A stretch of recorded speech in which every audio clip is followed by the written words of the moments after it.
Antes de começar o vídeo, eu queria avisar que esse vídeo é uma versão com mais informações que o outro antigo que eu tinha feito. Então esse, de certa forma, é mais atualizado que o outro, ok? Eu podia fazer exatamente igual o outro, mas não ia ser legal com quem já viu.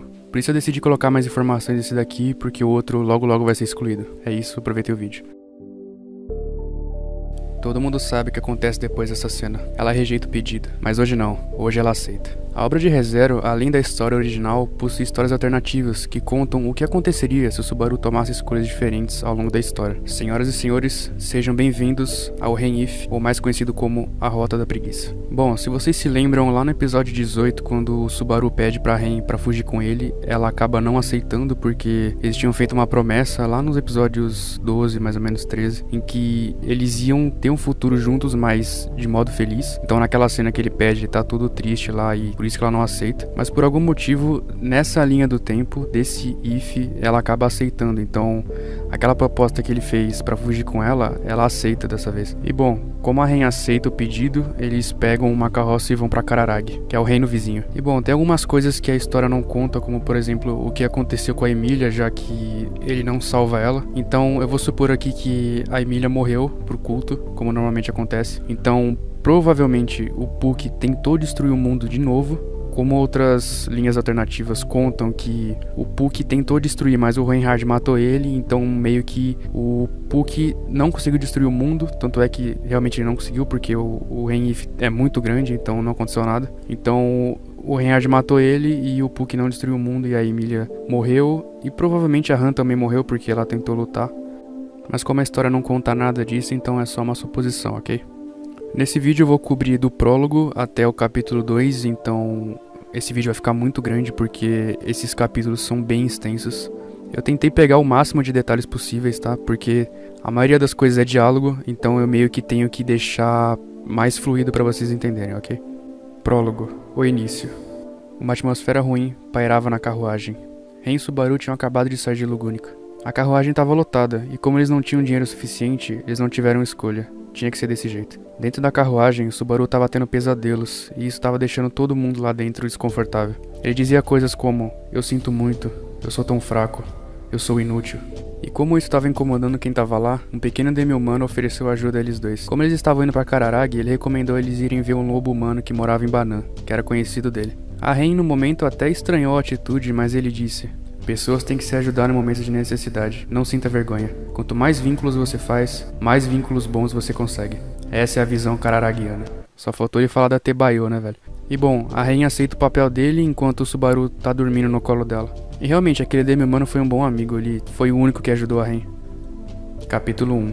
2 meses. O reino de Cararag é dito como um dos 4 grandes reinos. Além de ser um reino comercial, a sua arquitetura e costumes são japoneses, o que deixa com quem leu com uma dúvida. Como isso foi possível? Vai ver, essa tela não invocou só o Subaru, né? Ele invocou outros japoneses também. O capítulo inicia com o Subaru e a Ren conversando, enquanto o Subaru tá se lamentando porque ele acabou causando problemas no trabalho dele.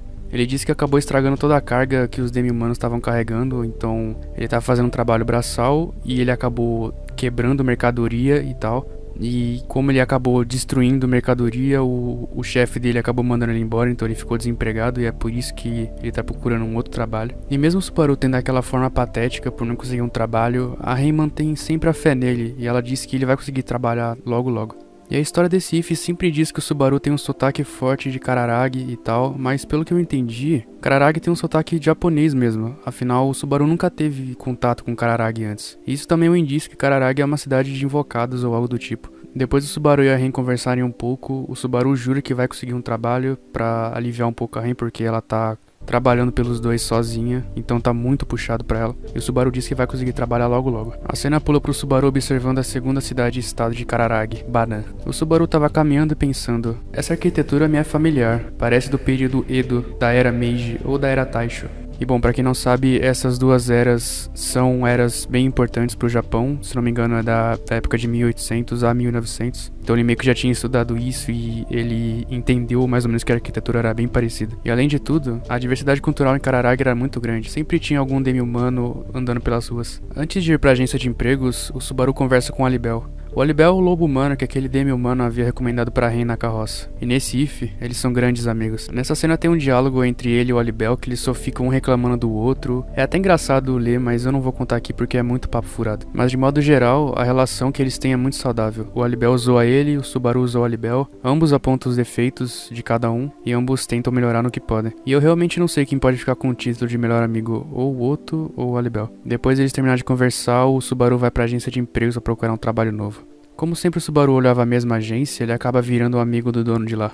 E o dono de lá era o Klein. Enquanto o Subaru e o Klein conversavam, logo atrás deles aparece o Alibel. Ele diz que veio ver o futuro do menino Su.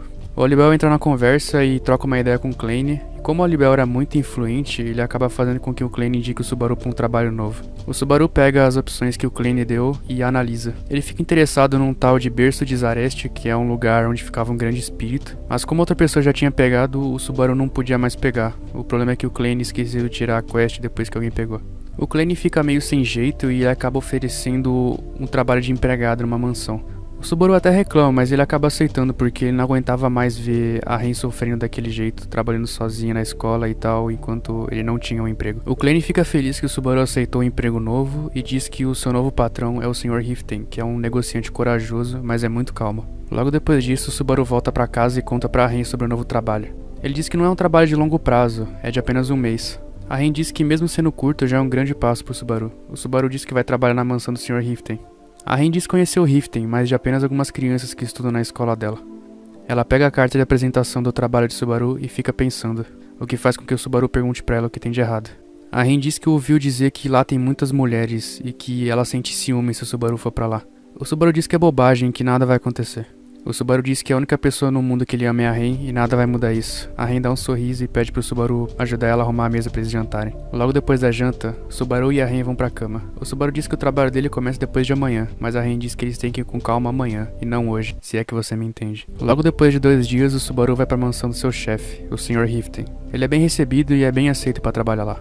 E como os rumores eram verdadeiros, a mansão do Sr. Riften tinha muitas mulheres. Logo depois de alguns dias, o Subaru até reclama com seu chefe, dizendo que as empregadas ficavam assediando ele e que ficavam dando tapas na bunda dele. E como o Riften não tinha como contornar a situação, ele só disse que o Subaru tinha uma bela bunda. E ele até diz que ele não contrata homens porque os homens não conseguem ficar lá. Mas quando a gente tá falando do Subaru, né, então é claro que ele vai conseguir. O cara suporta tudo. Mas de qualquer forma, o Subaru conseguiu um emprego e o Riften diz que ele tem grande fé no Subaru e espera grandes feitos dele. Capítulo 2. 3 meses. Depois de um tempo, o Subaru se torna um trabalhador muito bom na mansão e ganha o respeito de todos lá dentro. O Riften até elogia ele e fala que ele é um cara muito esforçado. No último dia de trabalho do Subaru, ele ia ter uma festa e um banquete com vários convidados.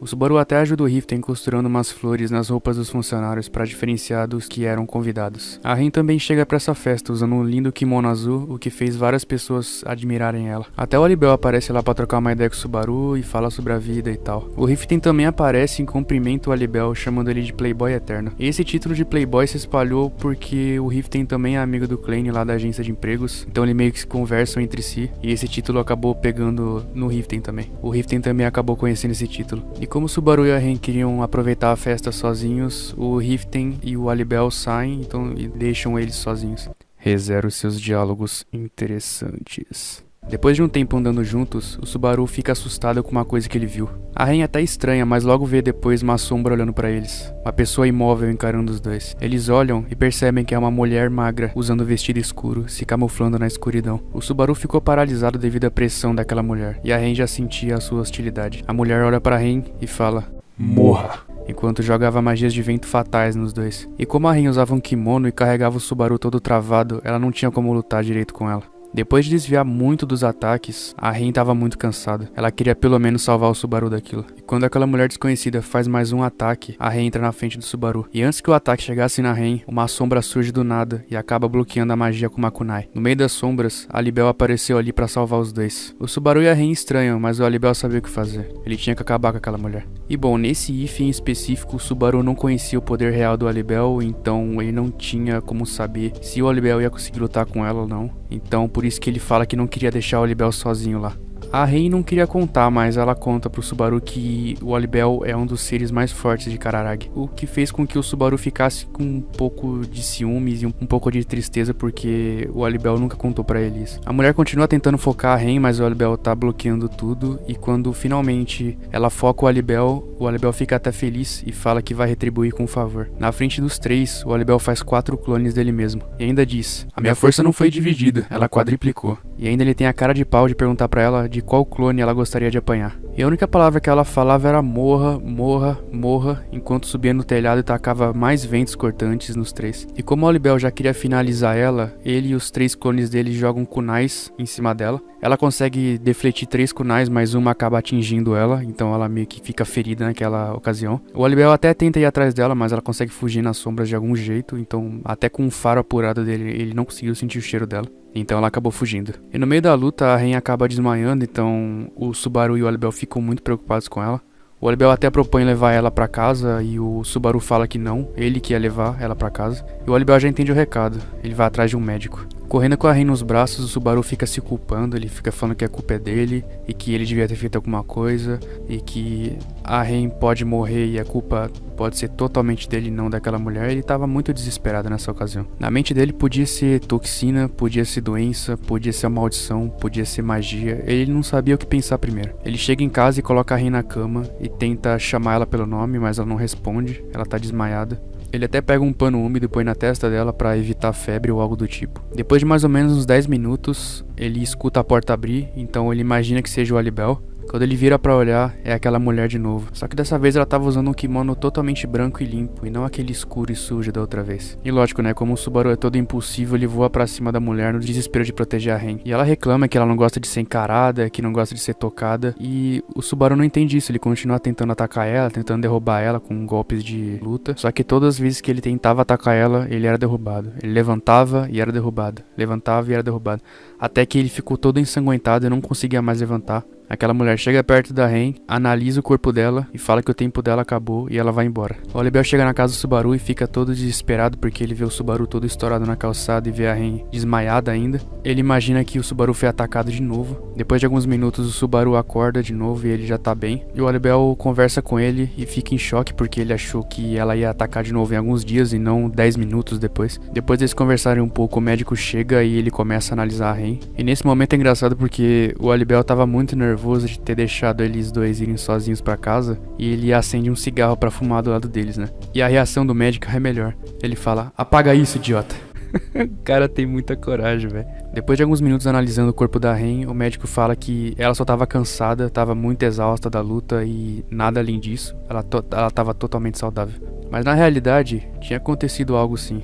O médico vira pro Subaru e diz: parabéns. E como sempre o Subaru é lerdo pra entender, o médico até zoou o Subaru falando que ele é mais burro que o Olibel. Eu realmente não entendi essa cena. O médico ele fica xingando o Subaru Olibel de idiotas muitas vezes, velho. Acho que o cara tava sendo mal pago naquele dia, sei lá. E como o médico tava sem paciência, ele chega pro Subaru e fala: a sua esposa está grávida. Bom, e como sempre o Olibel é mais rápido pra entender, ele fala pro Subaru que quer conversar com ele no dia seguinte. Então por hora era pro Subaru cuidar da Ren. Então ele sai com o médico, né? Eles saem da casa e deixam os dois sozinhos. No dia seguinte, a Ren acorda e pergunta pro Subaru por que ele tá segurando a mão dela com tanta força. Ela achou que tinha acontecido alguma coisa com ele tinha se machucado ou algo assim. Ele olha pra ela e diz que ela tá grávida. A Ren fica sem jeito na hora, mas ela pergunta pro Subaru se ele gosta da ideia de ter um filho. E mesmo o Subaru ainda tá absorvendo aquela situação toda, ele diz que vai amar muito essa criança, assim como ama a Ren. A Ren fica muito feliz com a resposta e eles se beijam. E bom, pessoal,